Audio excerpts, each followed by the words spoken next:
नवीन एक शहरी पर्यटक होता है जो एक दिन एक बहुत ही प्राचीन और पिछड़े हुए गांव में कुछ दिन रहने जाता है। तभी जब वो रास्ते में एक हाथगाड़ी पर सवार होकर अपने मकान की ओर जा रहा होता है। अरे भाई साहब, नए लग रहे हो गांव में।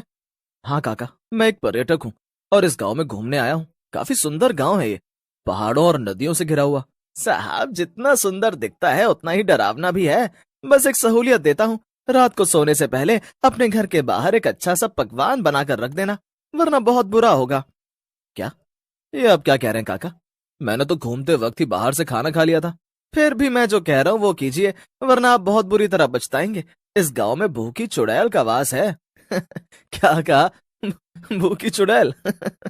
नवीन उस हाथगाड़ी वाले की बातों पर विश्वास नहीं करता और बिना बाहर खाना रखे ही सो जाता है। जब वो अपने मकान के कमरे में सो रहा होता है, तभी अचानक से रात के 2 बजे दरवाजे पर खटखट होती है। नवीन खिड़की से झांक कर देखता है, तब दरवाजे के बाहर कोई भी नहीं होता। अजीब बात है, कोई भी नहीं है। फिर रात के 2 बजे कौन दरवाजा नॉक कर रहा होगा? खैर, शायद मेरे कान ही बज रहे होंगे। चलो सो जाता हूँ। नवीन सोने जा ही रहा होता है कि तभी फिर से उसका दरवाजा बजता है। खाना दे, जल्दी से मुझे खाना दे, मुझे भूख लगी है, खाना दे। ये क्या? ये तो एक चुड़ैल है। नहीं, हाथी गाड़ी वाले काका ने जो कहा था वो सच ही था। अब मैं क्या करूं? मेरे पास तो इसे देने के लिए कुछ भी नहीं है। नवीन बहुत परेशान हो जाता है। तभी वो चुड़ैल उसके घर के अंदर घुस आती है। नवीन नजर घुमाता है तो वो देखता है कि वो उसके कमरे की अलमारी पर बैठी हुई है।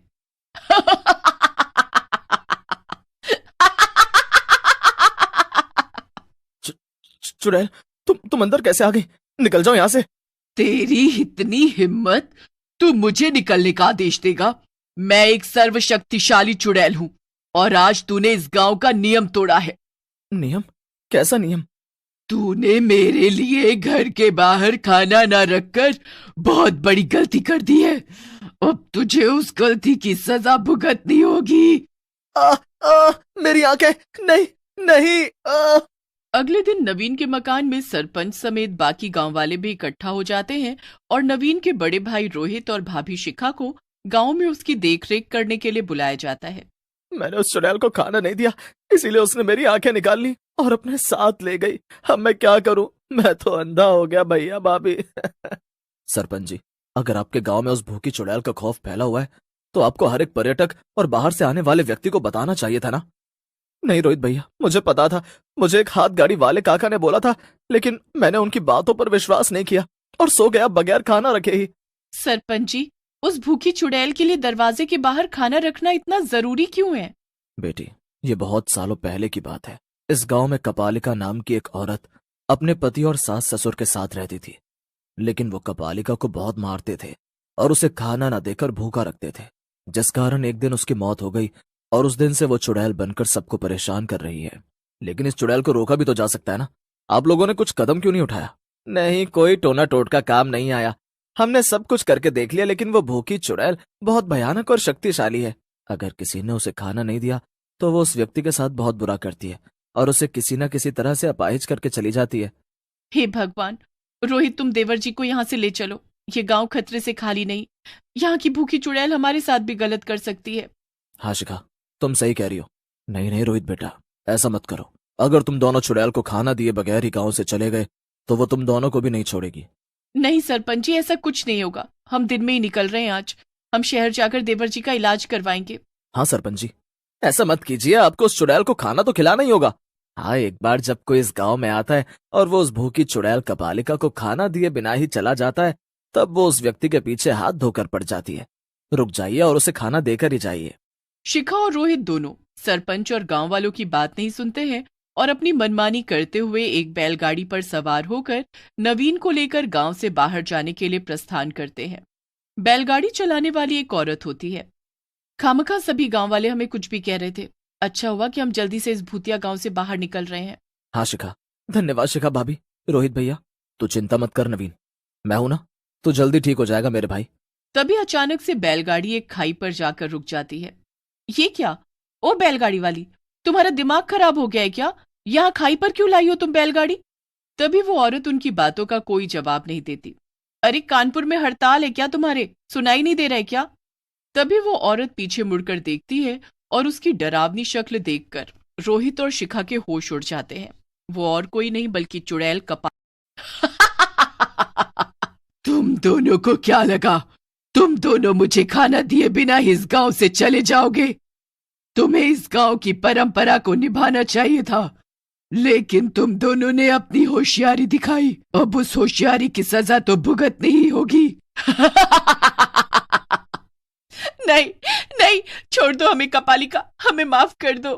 हाँ कपालिका, छोड़ दो हमें। मेरे भैया और भाभी को बख्श दो कपालिका। कपालिका कभी किसी को माफ नहीं करती। गलती की है तो सजा तो भुगतनी ही पड़ेगी। कपालिका उन दोनों का गला पकड़ती है और हवा में उड़ते हुए उन्हें खाई के नीचे फेंकने जा ही रही होती है कि तभी अंधा नवीन बैग में रखे बचे हुए समोसे और कचौरियां जैसे तैसे निकालता है और वो कपालिका को चिल्लाते हुए कहता है, कपालिका कपालिका छोड़ दो उन्हें, ये देखो हम तुम्हें समोसे और कचौरियां देंगे, छोड़ दो उन्हें। नवीन की आवाज सुनकर और समोसों और कचौड़ियों की खुशबू सूंघकर कपालिका की लार टपकने लगती है और वो रोहित और शिखा को जमीन पर फेंककर समोसे और कचौड़ियों की तरफ भागती है और उन्हें पागलों की तरह खाने लगती है। वाह वाह, क्या बात है, वाह वाह वाह वाह वाह। यही सही समय है रोहित, नवीन को अपने कंधे पर उठाओ और भागो यहाँ से। रोहित नवीन को अपने कंधे पर उठाकर शिखा के साथ वहां से भागने लगता है और भागते भागते वो दोनों रास्ता भटक जाते हैं और फिर से गांव में ही पहुंच जाते हैं। ओ नो, अब हे भगवान, अब हम क्या करें? हम तो फिर से गांव में ही लौट आए हैं। अब हमारे पास यहाँ रुकने के अलावा और कोई रास्ता नहीं है। शाम के 6 बज चुके हैं शिखा। शिखा और रोहित अपने साथ घटी हुई घटना के बारे में सरपंच और गांववासियों को बताते हैं। तभी एक गांववासी उन्हें एक थाली भरकर अच्छे अच्छे पकवान बनाकर देता है। ये लीजिए, ये मेरी घरवाली ने खाना बनाया है। ये थाली रात को सोने से पहले दरवाजे के बाहर रख देना, और हाँ, सुबह 6 बजने के बाद ही अपना दरवाजा खोलना। ठीक है, धन्यवाद भाई साहब। मैंने आप दोनों से कहा था कि उस चुड़ैल को खाना देते हुए जाना। माफ कीजिएगा सरपंच जी, हमने आपकी बात नहीं मानी, लेकिन अगर आज देवर जी सही समय पर वो बैग में से बचे हुए समोसे और कचौड़ियां नहीं निकालते तो कपालिका हमें उसी खाई से नीचे ही फेंक देती। रात में शिखा घर के दरवाजे के बाहर खाना रखती है और वो तीनों सो जाते हैं।